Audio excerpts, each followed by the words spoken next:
Hele goeie, het is maandag 30 maart. Welkom bij Bient Miljoen aan tafel. De koninginne van het WK baanhutfietsen, Aleida Noordbruis. Dit weekend pakte ze 3 gouden medailles en ook nog een vrouwenrecord. Balk krijgt een AZC en wethouder Doeke Fokkema die maakt het mooi in Burgum en weet wat het losmaakt. En Ruitse Spanninga die stie onder witse van een nijstikje vlees. Hopsa, moest je zien. Jongen. Prachtig. Hey, uw reis is geboren. En we nemen hem rijden. Ja, Rijtse. En wanneer laat hij op een pannen? Want daar gaat het een beetje om, hè? Een raam wolvenzelfs. Dus, maar het is natuurlijk heeft dit een hele hege arbeidsheidsfactor. Maar ja, je moet de realiteit onder eigen zien. En trouwens, wat we kregen, dat is echt fantastisch. Maar straks meer. Nou, dan hebben we het er haast nog verder hoe is dat dos met die lampjes. Ja, maar 8 medailles is het WK baanhutfietsen van sporters mijn beheining voor Nederland een heel groot succes worden. En Aleida Noordbruis van Oerterp wie met 3 wereldtitels de absolute koninginne.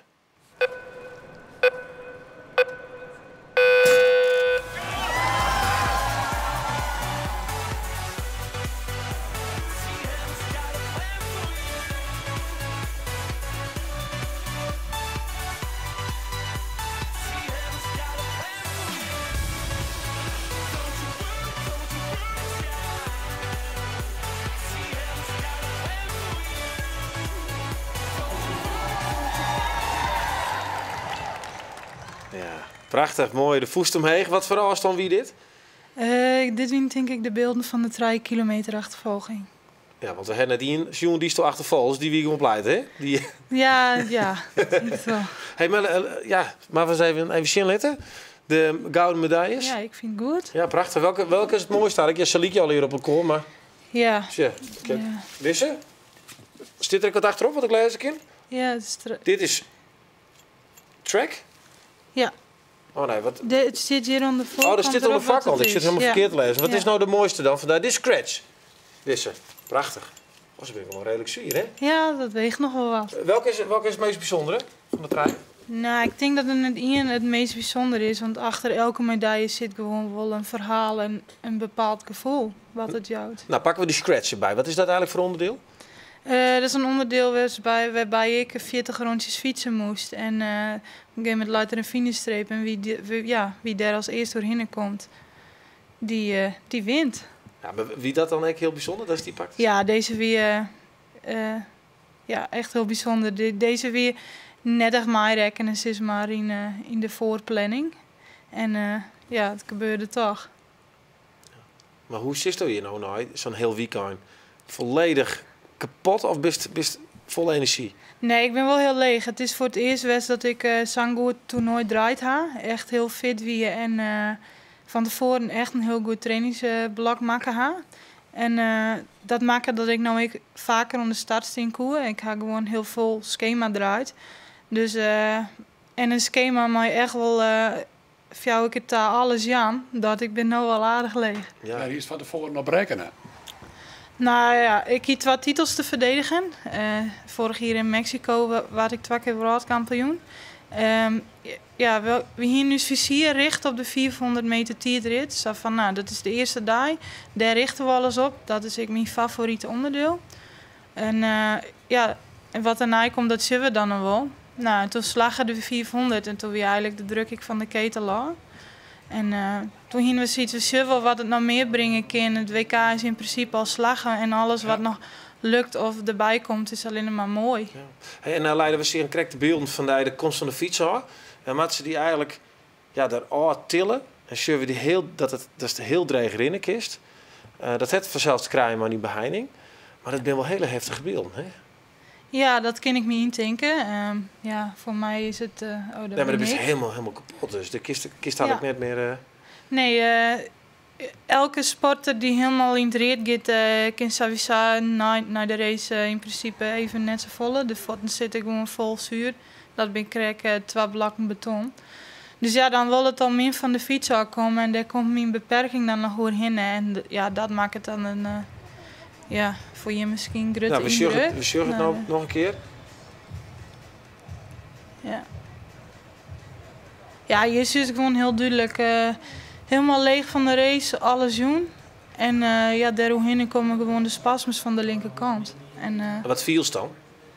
dat kun je vergelijken met kramp in het koet of in de dikke teen. De hele tijd? Ja, ja. Zit continu op spanning. En ik als het aan het fietsen is dus? Ja, dan nog meer. Hoe meer ik doe, of hoe langer een race duurt, of hoe dieper ik hiermaat, of hoe wurger ik word, hoe extremer de symptomen. Maar dus het is uiteindelijk al heel bijzonder dat het maar die beheining op die fiets zitten kist. Maar doet hij ook nog hoe griezelig zeer? Nog extra zeer als ik het doen zou? Nou ja, verneemt het wel. Ja, verneemt het wel. Ja. Nou ja, kramp in het koet. Nou ja, Dus eigenlijk dubbele medailles. ja, dubbele medailles. Ja. Maar ik die tieren, hè? Want laten we het nog even aanzetten, bijvoorbeeld de tijdrit. Wat rieden ze erop? De 400? Ja? Daar ried ik 39 jochen. Ja. Zoiets. En de vrouw, steeds maar die zonder beheining fietsen, wat rieden die daarop? Nou, dus ook in de middenmoot mooi kom ik in de eind. Ja, die rieden te snel rieden 36, 38. Ja, Ah, dat is toch hartstikke knap. ja. ja. Super. Maar zou dat nog wat voor die wezen? Nou, nee. Of ken dat echt net? Nou, het is wel grappig dat als mijn tieren van de 400 dellers, nou is die van hun fietsen het in principe mooie 12 fouten. Bijvoorbeeld Kirsten Wild, ik weet van haar dat zij laatst is op een 400 had ze 38 seconden rijden. Het is net haar ding, de 400, en mijn wel. Ja, ik doe dat dan maar invoeren samen met Twa. Dat is dat dubbel wel knap. leuk, Ja, bijzonder. Ja. Kent het ik nog, sinds dat er meer jongens en famkes uit Friesland dit doggen of dwang kennen? Ja, iedereen kan sport en bewegen. Maakt het natuurlijk dat je nou wat haalt net. Er zijn echt mogelijkheden. Dus voor iedereen is er wel wat. En werd het nou net mogelijk liek, het kan het mogelijk makkelijker worden. Dat is het vooral. Het onbekende maar het bekend worden, dan is het clear. Dan kan ze daar wel vragen. Ja, wist. Iedereen mag naar mij daar komen. Nou, mooi win. Voor al die mensen en al die mensen die het in beheining hebben en toch sporten willen. Die hebben daar eens voor. Bedankt. En naast lekker op de bank lezen. Heerlijk die medaillevest hoor. En gefeliciteerd. hè. Ja, Ja, ook mensen. bedankt. Super, heel goed, heel goed. Ja, en dadelijk hebben we hier een reportage van mensen die de hele dag onder rinnende bomen staan. En Joen starten we maar een portret van een afvalsorteerder. Ja, nou de peerske, want die staat verder door. En dat betekent dat in de restaurants het lampsvlees weer op de kaart komt. Maar ja, wat maakt dat vlees nou krek zo populair? Dat vreeg ik dus een reizen, want bist toch gek op een stukje lampsvlees? Ja, het is echt heel erg lekker. En om te zoegen, dit moet natuurlijk... Zoegen? Ja, om te zoegen is zo zacht vlees. En het is gewoon, ja, maar gewoon goed tariëren, maar dat is natuurlijk heel wichtig. Maar ja, wat krijg ik al zei, de aaibaarheidsfactor van dat jonge vee, dat is natuurlijk heel heeg. Maar ja... Maar hoe ziet het met dat jet iets? Koesto, als er zo'n mooi lampje zeer, koesto er nou wel een stuk vlees van eten? Jawel. Jawel. Heeft hij nooit begrutten? Nee, het me net begrutten. Hoe zit het met je? Nee, lamsvlees vind ik lekker. Ja. En bij jij?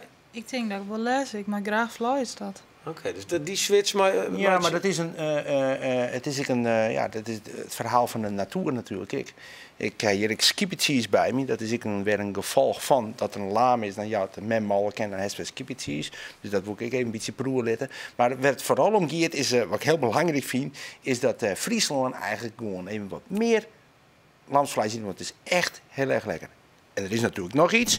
De grootste handel van deze boer die zit hem echt toch in het grote offerfeest van de moslims. Want dan, van hun geloof, moeten ze dus gewoon een laamslachtje.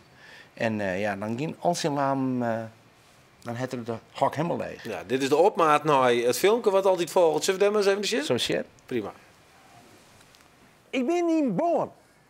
En Born, een plakje van 1470 inwoners, had altijd een handelsdwarfvest. En dat kwam natuurlijk van die bonen, want daar kwam die handel bij. En ik ben juist op ziek naar je laamsvlees. Ja, het is haastpeerske, dus laamsvlees is fantastisch lekker. En hier in Born zit Ian. Ik zijn Ian die handel doet. En daar gaan we heen, want het is misschien wel een van de besten van Friesland.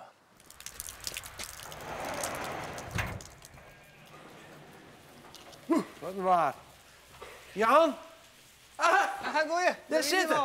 Hoi. Hallo. Hoi, Rijven. Hoe is het mooi? Ja, best, Jan. Best. Nou, maar ze wat een laam, jongen. Ongelooflijk. Ja, dan. Een heel soort. Steen er ik een peer op spring? Ik heb speciaal hier voor die bewaarde reizen. Nee hoor. Zullen we daar iets mee nemen? Want voor hetzelfde geld, Ja, dan, voor hetzelfde geld, dan ben je te laat. Moet ik er ik bij helpen? dan moet de ruit even lang vangen. Hop. En daar ben wij ik. Oh. Dat hebben we hier. En we nemen hem rijden. En we nemen hem reizen. Hoeveel worden er nou geboren? Ah jongens, afval. Ik denk dat dit is zeker 2000 lampjes. Wat doen? Ja. Maar hoe oud worden deze nou? Wanneer is er naar de slacht zit, man? De famkes helemaal net. Die verkopen we voor de fok. Die leven zelf 1 keer lampje en dan verkopen ze mij hun lampjes naar de oorgeboren. Ja. En de ramen die gaan of mijn jel hier of mijn orgel hier. Wij leggen maximaal 12 lampjes bij de men. Ja? En de rest is waar brengen we naar de oorgestalte. We hebben hele grote couveuses. En een drinkautomaat. En dan maken we ze grut met een drinkautomaat. Oké. Dit zijn de couveuses. De warmtelampen hingen we erin. Ja. En daar hebben ze echt verpopkullen is het wel zeggen. Je hebt ze 4 dagen in. En dan moet ze drinken, kennen. Dan moet ze weten dat ze hier drinken moeten. En dan doen we ze in de oren hakken.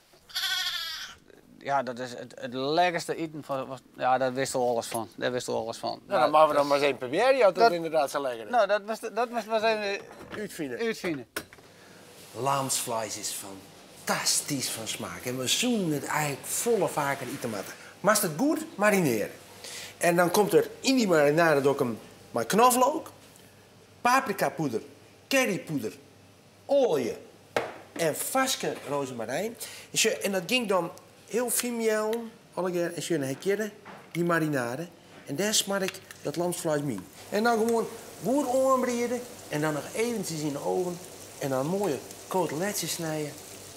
Fantastisch. Ja, dus is het maar de oven. Hoe lang moet die in de oven? In die pannen dicht schroeien. Echt goed dicht schroeien. Dan moet het rusten liggen. Dan krijg je die spieren. Dan wordt het zachter. Juist het tijd. Daar wist er alles van. Dan wordt het echt gelukkig. Maar net in de oven. En als het dan in de oven, dan moet het natuurlijk even een beetje opwarmen weer. En nou ja, dit vlees van een lammensprong is echt geweldig. Want daar ben ik geweest met een lammensprong. Je luidt die. Dit is alweer. Ja, deze. En lekker. Mooi mals. En wat is dit? Wat heeft er hier? Daar heb ik skippertjes. Skippertjes. Maar dat neem ik de Friese mozzarella. Ja? Hoezo? Nou, dan heeft het iets, prima. heeft het iets meer, is het iets toegankelijker. Lekker breed eronder. Skippertjes, zout en pieper, basilicum en tomaat. Heerlijk, altijd goed. Okay, maar nog even hoe die lampjes. Hoe oud moet ze wezen voordat ze Nou, sneuvelen? een maandje of 8 tot 10. En daar hebben wij alle hier geen probleem mee dus. Want Nou ja, ik vergelijk het een beetje met frikandel. Vind ik lekker. Frikandel? Ja, maar ik wil net weten waar het waar komt. Dat wil je hier dus eigenlijk ook net mooi. Nou ja, Je goed, kent wel eten, maar je moet er net aan nooit denken.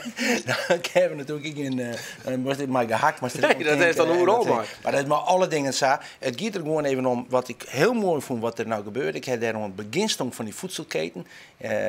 Zelf lamke geboren zijn. Weer heel mooi.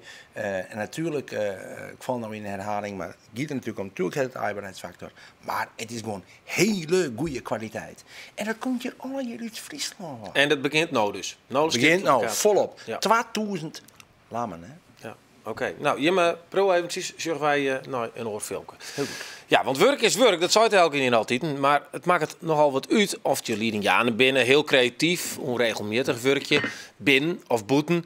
En wij maken een riege portretten van mensen die alle dagen hetzelfde werk doen, achter de rinnende baan of on de machine. En Joet stellen we je voor aan Rijnko. Hij werkt bij afvalverwerker Visser in Haas.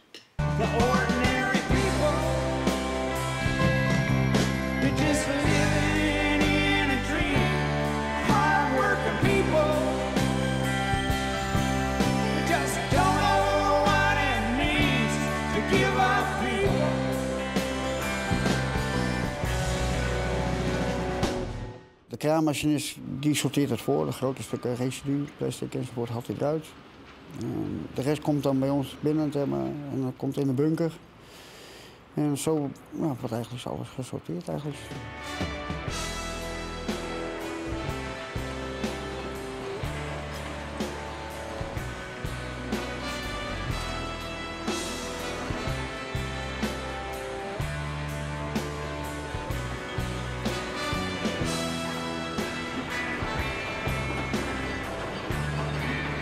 De plastic soorten worden eruit gehaald, de PVC's. Het hout laten we doorlopen eerst. Puin wordt eruit gehaald. Het is de bedoeling dat schoon hout naar buiten loopt.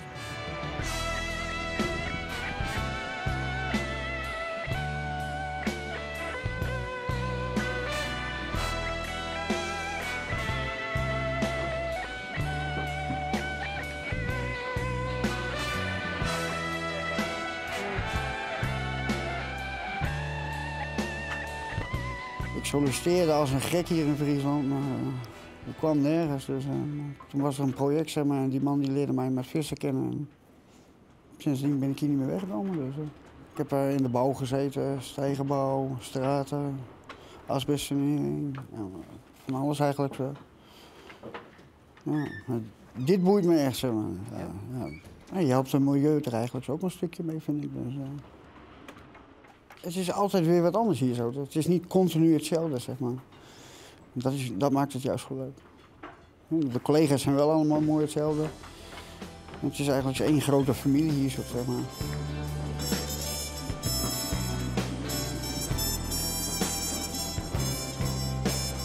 Je continu aanvoeren wat er eigenlijk naar binnen komt, eigenlijk, zeg maar. Dus ja, je dwaalt af, sowieso weinig af, zeg maar. Tenminste, ik. Dat we toch op een mooie locatie als het ware daar zo staan. Het is een cabine, zeg maar, met rondom glas, zeg maar, dus je kan alle kanten op kijken. Maar ik ben altijd wel gewoon gefocust. Ik zou tegen iedereen zeggen, als ze de kans krijgen, zeg maar, om het te proberen, zeg maar, ja, probeer het. Je helpt het milieu. Dat vind ik sowieso eigenlijk zo'n belangrijke zaak. En ja. Ja, ik vind het zelf mooi werk.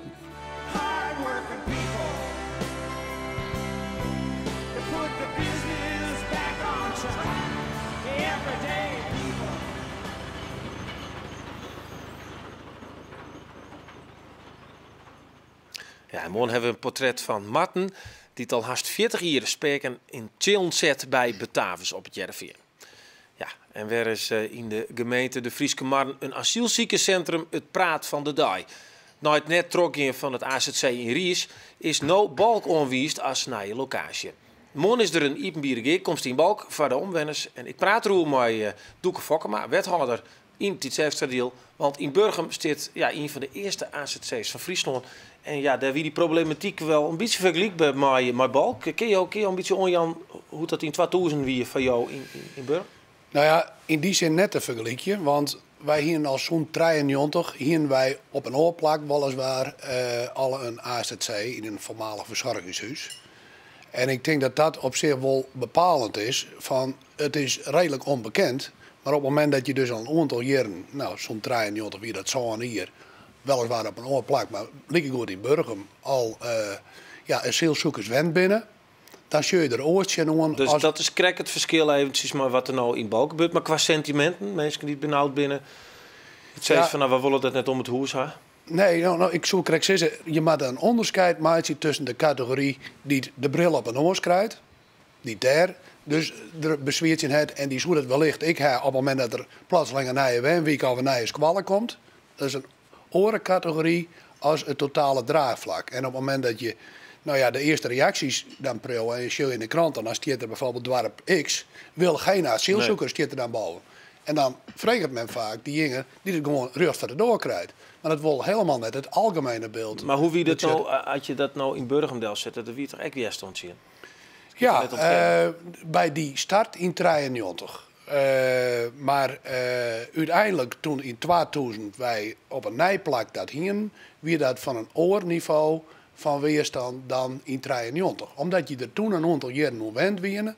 En toen zeg ik de bevolking van, ach, het valt eigenlijk best mee. En je ziet op een heleboel plakken werd ooit een AZC weer en dan komt de beslissing van het COA uit die vluchtelingenstroop weer waarom dit. Het moet maar stoppen. Dan komt zelfs de reactie weer waarom van, oh nee, laat het hier alsjeblieft hier blijven. Dat hebben we in Burgum op een gegeven moment ik gewoon. In tegen 2006, 2007. Toen was weer een beslissing om Burgum te sluiten. En toen ben wij zelf maar een delegatie naar Zoetermeer geweest. Werd toen het COA zijn hoofdzetel hier, zeg maar zeggen. En toen ging het vooral daar waar jongen naar, nou, hoe is de regionale spreiding. Ik wil toch even mooi waarom naar dit probleem wat er nou speelt. Ja. Wij hebben eventjes een filmpje maken waarin we schetsen hoe het nou in Ries en Balk is. Ja. Zullen we het eerst even zien? Hoe zij zijn omgegaan met de inwoners hier, ja, dat is beneden peil. De bestemming jouwt het on dat het herkent. En wij kennen dat formeel net zien horen. Ik denk dat het heel wichtig is dat elk nou eventjes uitgerust om tafel zit in. En dan even goed met elkaar praten. En hoe gaan we met elkaar om? En welk proces gaan we nou in? Dus locatie is hem. Ja. En het jaren is het 4-4. Het aantal is het 400 mensen. Daar hebben wij moeite mee. Voor Balk is het wel heel vol. De volgende stap is zeker geruchtelijke stappen wijs om proberen dit zien te houden. Ja, man, is er een belangrijke informatie-geerkomst. Nou, je zegt dat mensen er net echt blij maar binnen. Verplits je nou eens eventjes in burgemeester Abels. Die zit er bientjes in, maar die zit ook even te typen, want die moet zien de speechclaimatie. Wat moet hij nou zeggen, zien die mensen man? Nou ja, Balk heeft zijn eigen dynamiek. Ik denk dat het heel belangrijk is, en daar neem ik van dat dat plakvoen heeft, dat men goed vooroorlis gewoon heeft. Want van dat meisje maar van Jim Nou, het is dan nog bedrijf. een beetje een rommeltje, hè? Ja, Ja, nou, in Ries, dat is extra dat Delzet en of Delline en Nou, dat ging net erop. Nee, maar zorgvuldige communicatie is een bierwoord in dessen. En dat je probeert de mensen die direct belang hebben naar binnen, dat je die vooral informeren voordat het breed op stritten leidt. En ja, dat gaat het direct omwerende. Maar je hebt dan ook al maar een dwarsbelang uit te steken. Maar het kerken, maar de winkels. Dus op het moment dat het daar goed leidt, ja, dan kun je het nou specifiek zien hoe het van die mensen. Dus communicatie, zegt jou dus uiteindelijk. Goed communiceren. Ja, Dan is en- het Aalbus, die zou dus, voordat nog de gemeente en dus die informatiegeerkomst er is. Hier komt het. Dit is duidelijk, hier komt het. 400 mensen. Nou, Wat vind je daarvan? ik neem aan dat ik daar onder water is dat men zucht naar hoe het bij een bestemmingsplan zit. En dat daar. Ik begreep dat je nou je collega's net afvallen willen, maar wat vind je van een burgemeester die zo uit? Dit is al definitief, en maar je mij eigenlijk nog wel even informeren. Nou, naar mijn idee is hij best wel hartje naar wat daar zijn wordt. En uiteindelijk is, ik neem gewoon de Rie als laatste een bar. Maar zij zullen dus ja, in oorlist treden, wij lezen de pinpunten. En we kunnen die pinpunten nou wat doen. Ik op de locatie kun je best nog zien, wat kan er, nou ja, binnen die ruimte die te verpland is, nog budgetten om nog een stukje de meesten te meer te komen. Dat is wel belangrijk, dat je toch die ruimte erin zetten. Nou ja, je zult heeft maten van en jaren maten van wij lezen nou echt de problemen. En wat van ruimte jouwt het bestemmingsplan. En op het moment dat het bestemmingsplan ja, aangepast wordt, ja, dan kun je zeggen van hoe kunnen wij de mensen die echt er skeer van hebben op een allerlei wijze te meer te komen. Dus communicatie. Ik wil afsluiten met jou, maar jou hebt de ervaring. Maar in deze situatie, wat doen je nou echt als advies Jan nog? Dit zijn van het communicatie. Nou ja, ik denk in zijn algemeenheid naar het COA dat men net de bot vasthouden moet aan de hege aantallen in een Lietse plattelandssituatie. En het heeft uiteindelijk alleen maar yield uit te staan hoeveel yield heeft een goede huisvesting hoor.